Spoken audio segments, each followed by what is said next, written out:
So we took our focaccia recipe, left the fresh herbs out, and shaped it in the form of a loaf and put it in a Pullman pan. So we're going to be using this recipe. I also went ahead and made some vanilla custard and chocolate custard last night. And of course it's breakfast time, so you know I had to whip up some sweet bacon. And a couple of these things I've already done videos on, so feel free to check it out so your breakfast can be as epic as ours. Anyway, for French toast, this is really, really simple. Start by whipping up 8 organic eggs, add 6 ounces of heavy cream, 2 tablespoons of sugar, 1 teaspoon of cinnamon, 1/8 of a teaspoon of nutmeg, just a pinch of cloves, and 1.5 teaspoons of vanilla.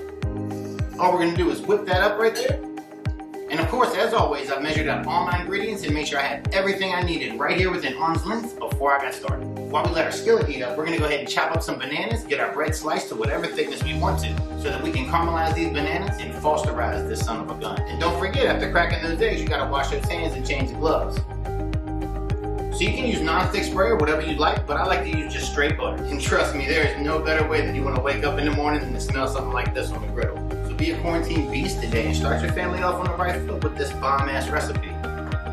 Something that might seem automatic to me or you is that you always wanna make sure your pan is hot before you drop French toast or pancakes. You know they always say like that first one gets ruined?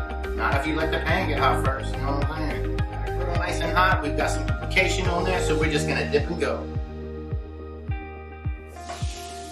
We just had our hands and eggs, we're gonna switch these gloves out, wash our hands, and of course, always remember, gloves are single use. Once you use them once, you gotta throw them away. And if you don't use gloves correctly, you end up spreading 10 times as much bacteria than you were trying to save yourself from. So as these get done, I'm gonna place these on a cooling rack, and I'm gonna go ahead and bag up some of my pastry fruit. And you can get creative. I'm also gonna do a banana foster, but you can fill this with anything. Cheesecake, pumpkin pie, anything at all. Don't be afraid to get crazy. Don't be afraid to get your kids involved. Let them pick, right? Seriously. Make this fun for your family. And pay attention to what you're using to cook with, right? You might have to adjust the heat a little bit.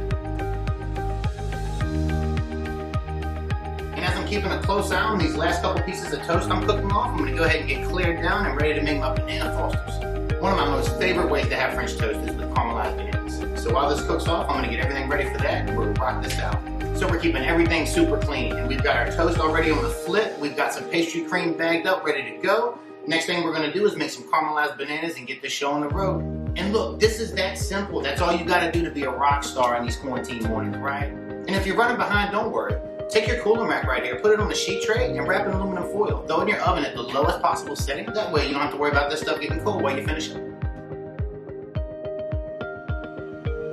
We'll go ahead and get this pan out the way right here and make sure we let everybody know this is hot, especially if we got kids in the house. We'll grab our Foster's pan right here, and this don't take no time. You're on like a medium. Take 3 tablespoons of butter and let this get hot. Then we're gonna add our sliced bananas to that. Give them a quick saute. Add in 2 tablespoons of packed brown sugar, light, and we're gonna let that come down until it makes a nice rich caramel sauce. As soon as we kill the heat, we're gonna add like a 1/4 teaspoon of vanilla and toss that and put that on our French toast to finish. I'm telling you, you can't go wrong with this. I'll throw this together really, really quick and I'll show you in the pics exactly what this looks like.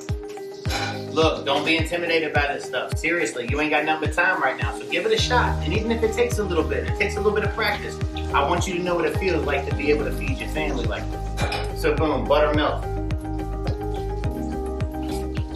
Bananas. A little bit on the flip, so you give these a quick saute. You don't want to spend too much time on there. Then you add your 2 tablespoons of brown sugar. Give that a little sprinkle around. Make sure that's nice and crumbled up right there. And now's when you want to be real mindful of your heat. Turn that heat down nice and low. I add just about 1 teaspoon of water. Just a little touch of vanilla. Give that a little stir around. Give that a little toss right there. And it's that simple, peeps. It is not hard. Don't be intimidated. And look, you got a lot of opportunities in your day-to-day now to do the right thing and make the right choices, right? You know what I say. Be safe, be healthy, and remember, it's always free to be kind. Thank y'all so much for watching. It's Steve with Legacy East. Until next time. And that's how we do French toast right there.